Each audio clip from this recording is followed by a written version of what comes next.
这是小明，他是一名退休人士，正在陪家人在海边度假。身边的亲朋戚友都非常羡慕年仅46岁的他，虽然上了年纪被下岗，但却离开了朝九晚五的繁琐工作，带着100万美金过上了退休的日子。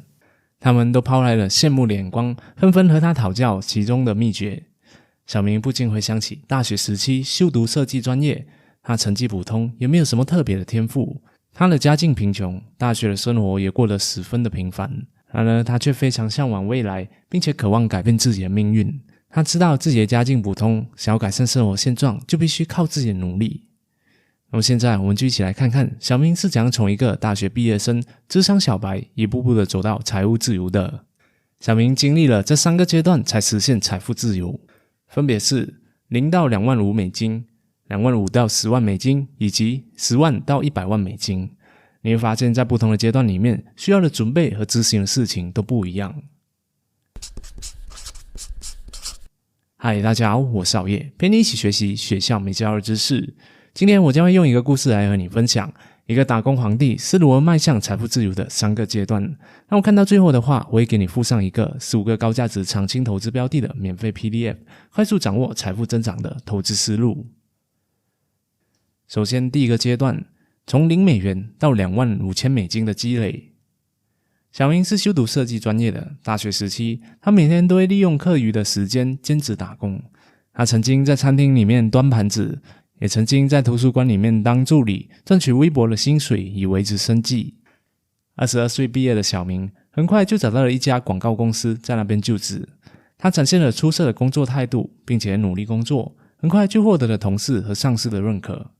他全心全意地投入在工作当中，不断地学习成长，努力提升自己的专业技能。1年过去了，他看到自己的薪水提升了不少，他非常的开心，决定好好的奖励自己。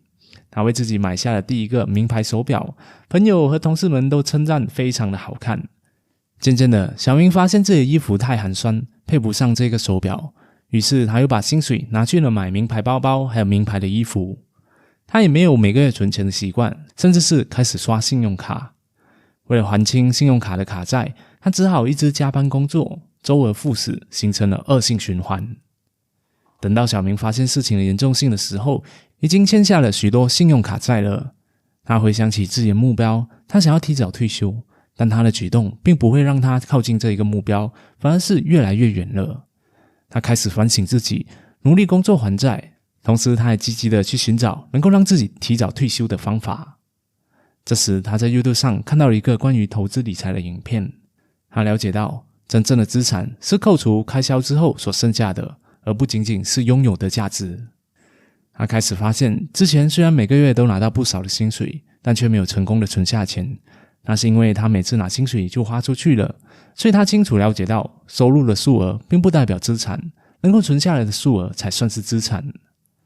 小明发现这就是他想要的，他关注了这个 YouTube 频道，他把频道里面的影片全部都看了一遍，对于投资有了基础的了解。他也开始去阅读第一本理财书籍《巴比伦最有钱的人》，付钱给自己，每个月存下收入至少 10%。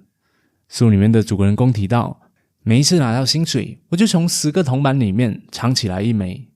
奇怪的是，我并不会觉得自己比以前更加的穷，我的生活少了这1枚铜板也没有什么不同。虽然现在已经不用铜板了，但逻辑还是一样的，不管你赚的钱是多是少，你都一定要留下1/10。当然存越多就越好，你要学会先把钱支付给自己。举个例子来说，小明每个月的薪水是2000美金，每次领到薪水的第一时间，他就把 20% 的薪水，也就是400美元放进储蓄，其他的钱再来支付开销和生活费。这样他就能够确保自己每个月都能够存到钱，一个月400美金，一年就是4800美金了，这些都是付给未来自己的钱。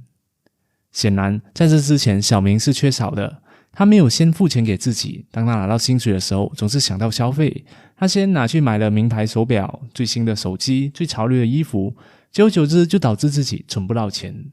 小明读完了这个巴比伦首富之后，他又接着读了 Robert Kiyosaki 的富爸爸穷爸爸。这时候小明明白了，要实现财富的增长，首先是需要更多的储蓄，然后给你存起来的钱一份工作，就拥有可以增值的资产。于是他开始寻找投资的机会，并且定期将一部分的薪水存到这个理财户口里面。随着时间的推移，他的资产逐渐的增长。在经过了4年的努力之后，小明成功存到了第一个$25,000，截断了$25,000到$100,000的增长。有一次，小明和朋友聚会的时候，聊天话题从吃喝玩乐聊到了投资买房。听说朋友的父母赞助了一些钱，已经选好了房子，付了首付。听到这个消息，小明仔细想了一想，是否自己也应该开始要考虑买房了呢？看到这里，你觉得如何？你可能认为这是一个机会，但这样想的话，你就错了，这可能是一个陷阱。幸运的是，小明在《富爸爸穷爸爸》书里面了解到 A house is a liability you want to acquire assets。 资产是能够把钱放进你口袋的东西，而负债呢，则是把钱从你的口袋拿走的东西。如果买了房子之后，利用房子赚钱，能让更多的钱进入到口袋里面，那这个房子就属于资产，比如出租或者是做 Airbnb。 那买了房子之后，是自己和家人一起住，那每个月都需要还这个房贷，支付各种各样的装修维修费用等等，那么这个房子就属于负债了。经过了一番的思考，小明决定放弃了这个想法。他想先把钱放在能够赚钱的事物上面。在晋级10万的过程里面，投资是非常重要的一个部分。小明必须要学会并且拥有被动收入，这样的话他就能够增加多一个收入渠道，而不是用时间来换金钱而已。现在你可能和小明一样，工作薪水不错，已经是一个有一定经济能力的人，但请你记住你的目标，你是想要提早退休，所以不要过于依靠你的工作收入。当你现在已经拥有相对稳定的工作之后，那么就可以开始思考并且建立一个你的被动收入。这时候小明选择了股票市场，因为他发现从过去200年的历史来看，股票长期都是持续的在增值的。他深知一个道理，只投资在自己了解的事物上，并且向懂行的人学习。因此他只投资于他所了解的领域，并没有尝试去进行任何的投资举动，而是遵随沃伦巴菲特的口头禅，我不强行挑战7英尺的跨栏，我会去找一个可以跨过1英尺高的跨栏。这句话就是提醒我们，不要一开始就去挑战难度过高的事情，而是应该按部就班，去寻找适合自己难度的挑战，一步步的学习进步。今天小明接到了女朋友小林的电话， Ring Ring。 小林约他出来见面。小明和小林在一起6年了，从大学时期就在一起了。可是最近小林很少主动去联系他，小明就很担心到底发生了什么事情，于是就马上打开小林的 IG 查看他近期的动态，发现他最近一直在跑酒吧，有时候还会发现动和其他的富二代在一起。小明接到了电话之后非常的开心，他精心打扮，还买了一朵花去赴约。但他到约会地点后才发现，原来小林他已经跟自己大学时期的学长好上了。看到这一幕，他手上的花都枯萎掉了。最后小林还因为愧疚而拿出了一辆学长送给他的特斯拉当分手费，并且要求小明不要再和他联系了。又是伤心又是觉得自己无力反抗的小明，一句话都没有说，拿了锁匙之后就把车开上了高速公路。原本是想就这样高速撞上灯柱一走了之的，结果特斯拉强大的 AI 把他给拉回来了，并且启开了自动驾驶模式，强制送他回家了。轻生不成，小明冷静了下来，想了一想，最后决定还是把车给卖掉了，换来一些钱。就这样，分手的事件让他收获了一笔意外之财，净赚了$25,000。有了这一笔意外之财之后，原本想要夜夜笙歌把它给挥霍掉的，殊不知他在洗澡的时候突然想起一个理财频道说过的话，不管是辛苦劳动的血汗钱还是意外之财，只要是钱就好好的管理，不能够区别对待哦。结果小明只好扫兴的买了一罐香槟来灌醉自己。第二天小明醒来之后接到了一则电话，原来是小华，小明高中的同班同学。在上一次同学聚会的时候，他知道小明对投资很有兴趣，因此特地给他介绍了一个投资机会。他很兴奋的向小明说，小明啊，我最近遇到了一个绝佳的投资机会，你看这是一个初创公司，主要是研发和生产医疗器材的。小明很感兴趣的问道：可以给我看看他们的财务报表吗？小华说道：小明，你是在跟我开玩笑吗？这是一家初创公司，我手头上没有这些报表啦。这时候小明又说：那么你怎么知道这家公司适合投资呢？小华又说道：我有很多小道的消息和内部消息的，这非常的可靠，一旦上市就可以让你赚很多钱了。我打算投7万，你呢？小明是信任小华这个伟人的，因为小华在财务理财方面的知识也非常的丰富，但似乎和他之前的学习投资方式有一点不一样。因为小明认为在投资之前应该要做好功课，清楚了解公司的情况和赚钱能力才开始投资，但小华的做法就不一样。小华明显不了解这家公司的情况，甚至连财务报表这种数据都没有，所以最后小明因为人情的关系，只用了$700投资了这家公司。然后在平日的时候小明早上非常努力的工作，下班之后呢，就会继续他的学习投资计划。随着工作越来越熟练，小明也升职了，公司也跟着提高到了$3000。于是小明将每个月的储蓄从$400增加到了$800。此外，他还开始尝试投资股票，边做边学。他把自己投资的成功和失误都做好记录，很快就掌握了价值投资的秘诀。他在股市的平均回报为每年 10%， 再加上前女友卖掉了特斯拉，让他在30岁的时候资产就来到了$10万。小明看着他的资产数额非常的开心，他又迈向目标进了一大步。从毕业到现在，他用了8年赚到了人生当中的第一个10万。这时候他想起了查理芒格曾经说过的一句话：人生的第一个10万是非常困难的，但你必须要做到，不管你用什么方法得到第一个10万之后，你就可以轻松一点了。第3个阶段，$10万到$100万的翻倍。有一天，小明接到了一个小华的电话，原来之前投资的那个医疗初创公司成功上市了，上市回报率高达 2000%。 小明因此赚到了$14000，而小华7万也成功变成了140万。这时候小华直接裸辞，过上了退休生活。小明为他感到非常的开心，同时也鼓励自己，希望自己能够早日达到退休的目标。现在小明30岁了，他发现身边的人不仅仅是小华，还有职场上遇到的同事和顾客，大部分都非常的物质主义，大家似乎都很喜欢互相的比拼物质上的东西，豪华的车、名贵的手表、名牌等等的。小明并不认同这一类的比拼，把钱过多的花在物质上会使他远离提早退休的目标。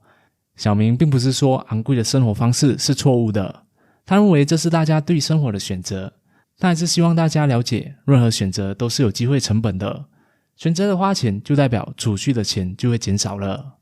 这时候小明陷入了一个挣扎，一方面小明想要先达到自己的目标，他想起自己爸爸的状况，不想未来的自己也成为那样。他一遍遍地提醒自己，记住，你不想在60多岁的时候天天被逼着工作，不能够做自己喜欢的事情。但内心的他是有点想要炫耀的，他想让大家知道自己也是个拥有$10万的小富豪，他也很想成功。这时他突然想起好友小叶说过的一句话：当你看到路边行驶过一辆保时捷跑车的时候，其实你只是盯着那一辆稀有的豪华车看而已，你根本就不会在乎车里面是坐着什么样的人。如果没有买这辆车的话，就已经省下了$10多万了。小明非常赞成这句话，没花钱就是省钱，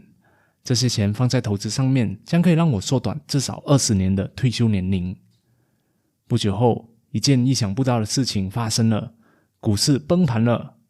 标普500全年下跌超过 40%。 从数据上来看，这就意味着小明再次回到了第2个阶段，因为他现在的资金已经低于$10万了。但小明并不担心，他早已做好了心理准备。他记得股神巴菲特就说过，把市场波动当成你的朋友而不是敌人，要再傻傻的持有中获利，而不是参与其中。小明先稳定好自己的心态，再把以前研究好的资料拿出来翻看，仔细对比，找到了优质公司。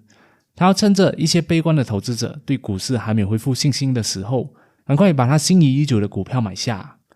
在这之前，小明每年在投资上的回酬率大约是 10% 左右，但在之后的3年里，股市反弹，他分别获得了 41%、30% 以及 24% 的回报。当小明36岁的时候，他的投资组合每年赚取的收益已经是他薪水的2/3了。就算是在股市平均回酬率在 10% 的情况下也是一样。同一年，小明结婚了，他认为是时候买房安定下来。房子的首付是$6万美金。小明看了自己少了很多的存款，有点沮丧。